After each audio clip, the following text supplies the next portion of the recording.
उघड्या डोळ्यांनी स्वप्न पाहणाऱ्या आणि त्या स्वप्नपूर्तीसाठी धडपडणाऱ्या प्रत्येक व्यक्तीस माझा सादर प्रणाम। मी कुमारी शिंदे ऋतुजा इयत्ता 10वीची विद्यार्थिनी आपणासमोर विषय मांडते माझी सावित्रीबाई होती म्हणून। तत्कालीन रूढी परंपरांविरुद्ध केले तिने बंड थोपटले प्रस्थापितांविरुद्ध दंड त्यांच्या कर्मयोगे आजची स्त्री झाली बलदंड।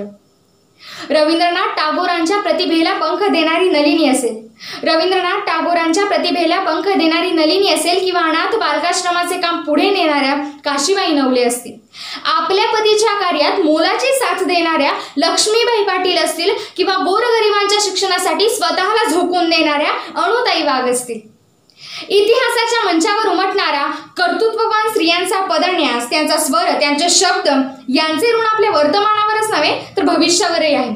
आणि अशीच एक स्त्री आपल्या पतीच्या शैक्षणिक आणि सामाजिक कार्यात मानवतावादी भूमिकेतून साथ देणारी एक अलौकिक सहचारिणी, पहिल्यांदा भिचकत पण पुढे सनातनवाद्यांची कसलीही तमा न बाळगता स्वतःला झोकून देणारी एक पुरोगामी स्त्री, काळ्या कुट्ट अंबराला श्वेतांबर बनवण्यासाठी झटणारी ही नारी, भारतातील पहिल्या महिला मुख्याध्यापिका सावित्रीबाई फुले।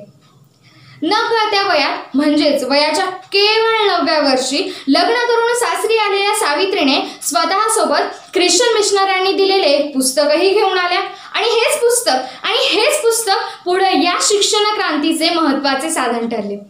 सावित्रीबाईंचे पती ज्योतिबाराव आणि सगुणाव यांनी सावित्रीबाईंच्या मनाला स्त्री शिक्षणाकडे आकर्षित केले आणि तेव्हा सुरू झालेलं ज्ञानदानाचं व्रत हे शेवटपर्यंत विझलं नाही।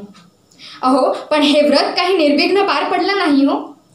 तत्कालीन समाजातील कर्मठ लोकांनी सावित्रीबाईंच्या कार्यात अडथळा आणायला सुरुवात केली। अनिती झाली हो अनिती असा गहजब सुरू झाला। सावित्रीबाईंच्या अंगावर शेण, दगड, गोट्यांचा मारा सुरू झाला। पण माघार घेतील त्या सावित्रीबाई कसल्या?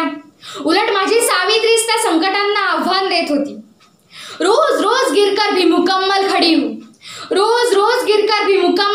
हूँ, ये मुश्किल है, देखो मैं तुमसे कितनी बड़ी हूँ। सावित्रीबाईंची स्त्री शिक्षणाप्रती सुरू असणारी धडपड आणि संकट काही कमी होणाऱ्यातली नव्हतीच मुळात। पण जेव्हा मेहनत करून सुद्धा यश येत नाही, मेहनत करून सुद्धा स्वप्न पूर्ण होत नाही, तेव्हा रस्ता बदलावा, सिद्धांत नाही। आणि हेच या जोडप्यानं केलं। म्हणूनच तर केवळ 4 वर्षात 18 शाळा उघडण्याचा विक्रम या जोडप्यानं केला। आणि म्हणूनच म्हणावेसे वाटते, या ओठांनी सदैव गावी सावित्रीची गाणी,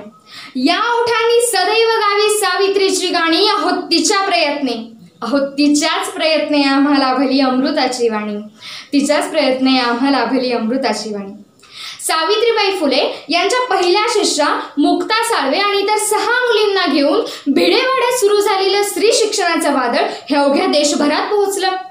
आणि त्यावेळी तत्कालीन समाजाच्या प्रवाहाविरुद्ध जाऊन सावित्रीबाई फुले यांनी या देशातील प्रत्येक लेकीच्या मनात एक ज्वलंत आशा निर्माण केली की तुला इतरांच्या पायाजवळ बसण्यासाठी नाही तर हा देशाची सूत्रे हाती घेण्यासाठी लढायचे। आणि याचेच फलस्वरूप आज अधिकारी, आमदार, खासदार, डॉक्टर, अगदी राष्ट्रपती पदापर्यंत महिला पोहोचली। आणि म्हणूनच म्हणावेसे वाटते, हालपेष्टा सहन करून तोडिली बंधने, स्त्रियांनी देशाची सूत्रे हाती घेतली। क्रांतीज्योती सावित्रीच्या